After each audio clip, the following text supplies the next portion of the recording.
Today on The Global African, we'll look at the situation in Burundi and talk about the state of the black worker here in the United States. That's today on The Global African. I'm your host, Bill Fletcher. Thanks for joining us again. The government of Burundi experienced a failed coup attempt on Thursday, May 14th, after days of demonstrations and violence from protesters and government forces. The turmoil began when President Pierre Nkurunziza announced his decision to run for a third term. This move violated both the Burundian constitution and the Arusha Peace Agreement, a UN-supported pact that brought peace to the previously war-torn nation. In the wake of this decision, demonstrators took to the streets protesting the power grab by the president. The government immediately responded with force, leaving 6 protesters dead and hundreds arrested. Demonstrations continue in the country, and the government answered with mass arrests and a closing of radio stations not under government control. How severe is the situation in Burundi? Many observers are pointing out that the unrest in Burundi threatens to explode into a civil war if it is not addressed soon. We're joined by Mr. Bahati Jack. He is a policy analyst with the Africa Faith and Justice Network since 2007. He's originally from the Democratic Republic of the Congo. He's written and spoken in different circles across the U.S. on the socio-political issues of the Democratic Republic of the Congo, Rwanda, Uganda, and Burundi. Welcome to The Global African, Mr. Jacques. Thank you very much for having me. Our pleasure. So we wanted to talk about the crisis in Burundi, and for many of our viewers, they have no background on the situation. If they do, many of them may have heard about genocidal wars that have taken place in Burundi over the last 40 years. And so I thought it would be useful if you could begin by just summarizing briefly, what is the situation? What's the background that people need to understand with this crisis? Thank you. The background of this crisis is that it's happening in Burundi, which is one of the smallest countries in Africa, located in the heart of Africa, Central Africa, neighboring Rwanda, Democratic Republic of Congo, Uganda, Tanzania, and with a history of civil war, which had an ethnic tone to it. There are two major ethnicity in Burundi and one very tiny minority. The majority are Hutus, and the Tutsis are second, and then there is the Batwa, the Pygmy, who are a very tiny minority. But the war and the struggle for power has been between the Hutus and the Tutsis. For far too long, the Tutsis had held power. Also, the kingdom was also run by the Tutsis. But the majority Hutu have seen that cannot continue and it wasn't sustainable. And so many rose up and went to war. And for many years, until 2003, Burundi was on fire. 2005, they had been going to Arusha for negotiations, and they were able to get to a compromise. From Arusha, they had an agreement which led to a constitution which was signed on March 18, 2005. And that is the document that is guiding Burundi today. Now, there's many questions, historical questions that I'd like to get to if we have the time. But in terms of the immediate crisis, the president of Burundi, as I understand, was supposed to serve only 2 terms and then decided he would run for a 3rd term. And I'm just curious, I mean, since the Arusha Agreement, Arusha being in Tanzania, since the Arusha Agreement said or settled this war, what led the president of Burundi to believe that it was okay to go for a 3rd term? The problem at hand is the interpretation of the Constitution. Article 96, I read, This is Article 96 of the Constitution. It says, the President of the Republic is elected by popular vote for a term of 5 years renewable. President Nkurunziza was elected by popular vote in 2010. But before that, he was elected by the Assembly, the Senate, and the House, the Parliament, in those the terms they use there. But that was also the result of the Arusha Agreement, which is included in the Constitution. And Article 302 says it's an exception. Exceptionally, he says, the first president of the post-war is elected by the Assembly. And so the interpretation is that he was elected for 2 terms. The first one by the Assembly, the representatives, and the second one by popular vote. And this is an exception because he was the first president of the new republic that was being founded after years of war. Now he comes back and say, you know what? Article 96 says it's 5 years twice by popular vote. And he says, I wasn't elected by popular vote twice. I was elected by popular vote once. And the opposition and the people are saying, no, the exception for you, because you came in as a president beginning a new republic, the Constitution says that your first term begins by the election, by the Parliament. Now, is the struggle that's going on currently and a struggle between the Tutsis and Hutus, or is the opposition to the president, does the opposition to the president include both groups? From my understanding and the information I'm getting from the field is that until the opposition is the Hutu opposition and Tutsi opposition and the people together. However, the president has, according to what they are saying, has even set up a militia, which is mostly Hutu. And that is then bringing the conversation, the political crisis, into an ethnic tone once more. And this crisis, if the language and the tone continues like this, then he is undoing 10 years of work, international supported work, and also the people's work. Unfortunately, what is happening right now, I'm afraid, is undoing day by day what has been happened in terms of reconciliation and healing between the ethnic groups. Let me ask you a final question, although it's a historical question. The division between Tutsi and Hutu,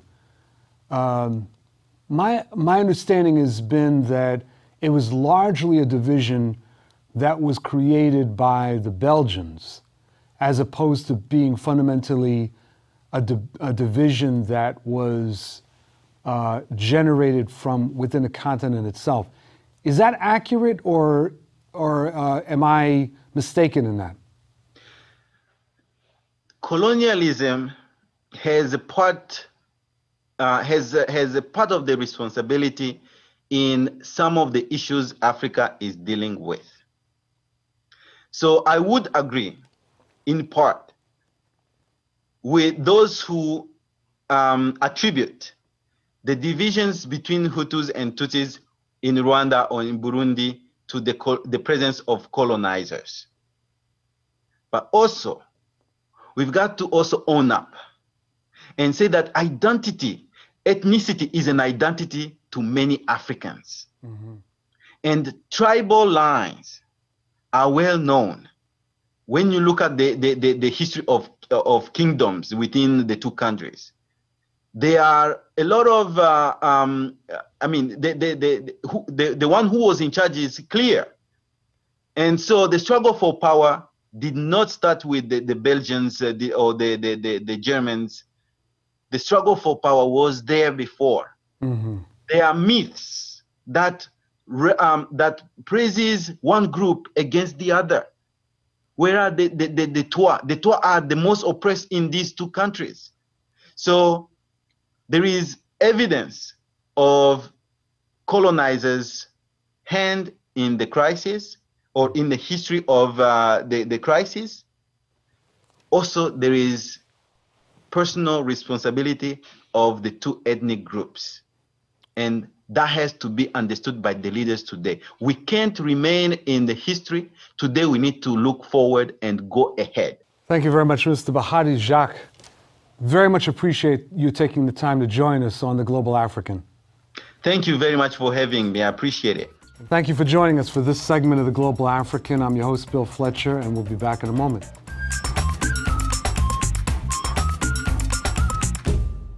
A new report on black workers hopes to build on the success of the Black Lives Matter movement by broadening its scope to include economic injustices affecting black labor.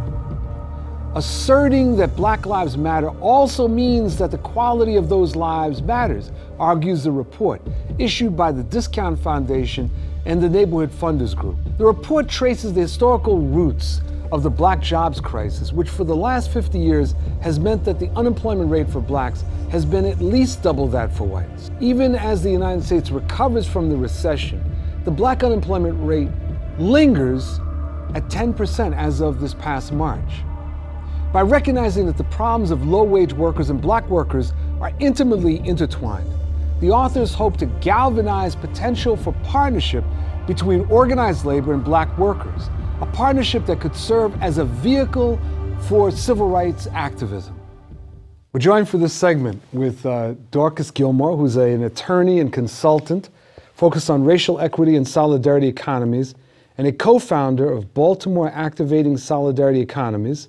She is also a board member of the National Black Worker Center Project. Joining us in Oakland, California is Dr. Stephen Pitts, Associate Chair of the University of California, Berkeley Labor Center. At the Labor Center, Dr. Pitts focuses on issues of job quality and black workers. Welcome to both of you to The Global African. Thank you for having me. Glad to be here. So very recently, a report, Black Workers Matter, was issued, and Steve, you had a major article in that. If you can say a little bit about why this was issued now and what you saw as the thrust of it. Well, I think that there are many things that gave rise to the report coming out. You know, we've seen in the last several months an increase in black activism. And it seems whenever you have an increase in black activism, there's always a manifestation of that amongst black workers. And so while there's been more attention paid to the rise in black organizing, an important question is what's happening with black workers as well. And so the report is trying to capture the moment of Black Lives Matter that we're in right now and look at the issue of black activism from the perspective of black workers. And Dorcas, in Baltimore, we've heard a lot about issues of poverty and joblessness, but there are very few discussions that I've heard, at least, specifically focused on the black worker and issues of job quality or the organization of black workers. And that's true. In Baltimore, there's definitely been conversations about the need for black jobs and a significant number of organizations that are talking about unemployment, but very few that have a dedicated focus on what are the quality of jobs that black folks actually have and how to increase the quality of those jobs. There's been a recent coalition called One Baltimore that has been labor and faith organizations. They have been raising some of the job quality conversations, not as focused on black workers explicitly. Mm-hmm.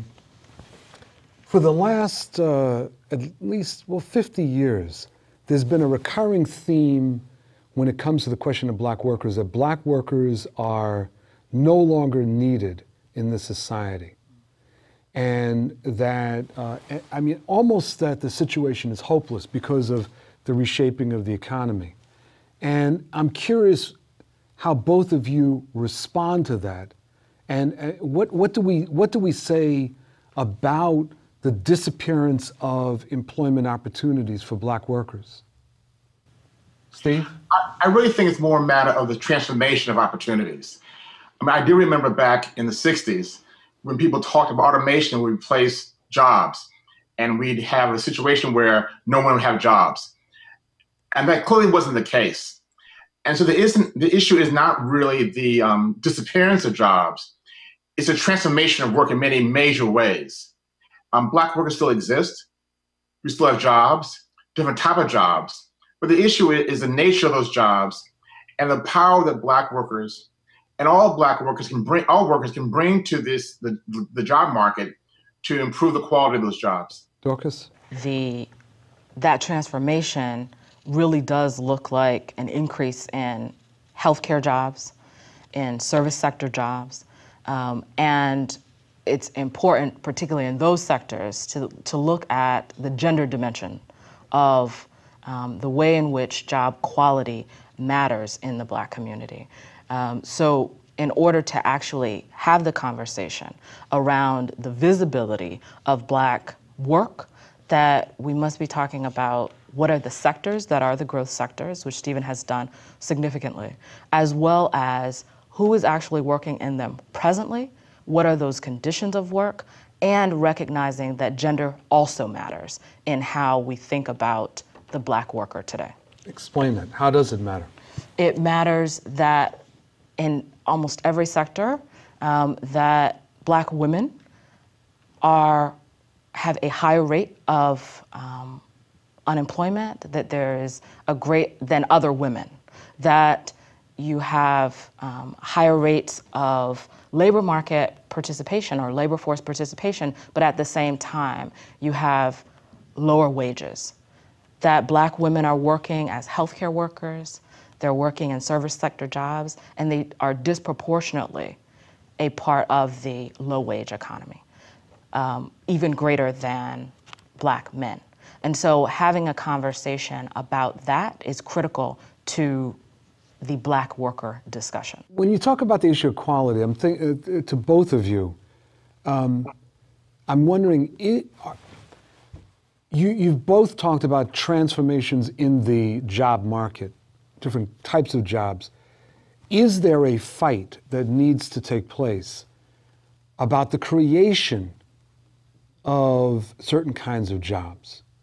Because when I look at the kinds of jobs that the economy is creating, they are low wage. I mean, there are some high end, but there's a massive production of low wage jobs. And is there a fight for, I don't know, the reintroduction of more manufacturing jobs that needs to take place, or jobs in pharmaceuticals or other things? Or is that not the fight that needs to take place? So I do think that that is a part of the equation, that it is important to really talk about what are those high quality jobs, how do Black folks have access to them, what are the barriers to access, and how do we expand the pool of high quality jobs for all in all Black communities. The piece around the structure of the economy that is impacting all workers is definitely a much more complex conversation, and is one that we should be having and establishing agenda around that as well. And not only the access part, but the expansion of quality, higher paying jobs. Steve? Bill, it seems to me that no job is inherently good or bad. No matter how we try to define or measure job quality, the quality of a job that emerges from a context of power, be it either individual power or collective power. And so it seems to me that the starting point for a discussion of transforming existing jobs or creating new jobs comes from the standpoint of how do we control what we do. It seems to me that the idea of trying to have job creation divorced from issues of power will result in some jobs that may not be good. Jobs are being created. The problem is they aren't good jobs. And we do have some manufacturing jobs being created. They aren't good jobs. The issue there's power. a discussion that you and I actually have had over the years is about dead cities. And we have these dead cities like Camden, New Jersey, or East St. Louis, Illinois, that where there are black workers. But these cities have been essentially deserted by capital. And, but people are living there. They've become almost like reservations. What needs to be done about these cities, and what does that mean for the black worker? Steve? Well, I don't have the last answer. I have some thoughts initially. And it starts with the idea of organizing. And to the extent you organize the residents of the cities, workers and otherwise, one question is, what do they need to survive? And how you develop some sort of economic programs that are basic survival programs. The second thing, it seems to me that those cities don't exist in isolation of larger regions. And then the question is, how do you develop the political power to engage in those regions to ensure that when you have growth in those regions, you have growth with equity? And that's important as well. Dorcas. I think Baltimore is actually a perfect example of that. That when we look at the regional economy, that it's a very different picture than looking at Baltimore City, so particularly Baltimore City and Baltimore County, and regional strategies to think about transportation, to think about affordable housing, infrastructure development, are all a part of the kind of solution that Stephen is describing. So that city-county analysis and how do we actually structure relationships around work that benefit folks who are still in the city, who are low-wage workers.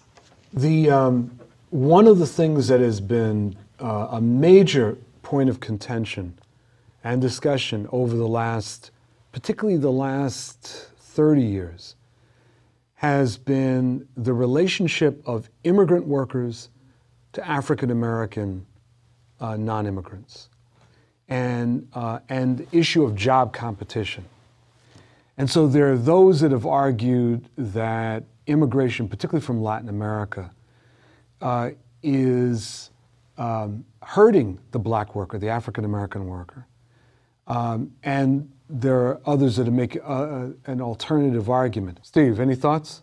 Yeah, it seems to me that if you look at the question of the quality of black work over the last, say, 50, 60 years, relative to whites, it stayed roughly the same. And that means it stayed the same independent of the nature of the immigrant workforce. And so one way of measuring that is look at the ratio of black unemployment to white unemployment. And it's been 2 to 1 for 60 years or so. And that's when we had a lot of manufacturing or a lot of services. Or if we had a lot of global competition or a little global competition, or a lot of immigrants or few immigrants. The constant has been that 2 to 1 black-white unemployment ratio. The other constant is the lack of black power. And so it seems to me that's the starting point to look at both the issue of the lack of black power manifests in the workplace and how that lack of power is translated into poor or deteriorating black work conditions. And from there, look at other factors as well. Dorcas Gilmore, Dr. Stephen Pitts, thank you both for joining us for The Global African. Thank you. My pleasure. And thank you for joining us for this episode of The Global African. I'm your host, Bill Fletcher, and we'll see you next time. Take care.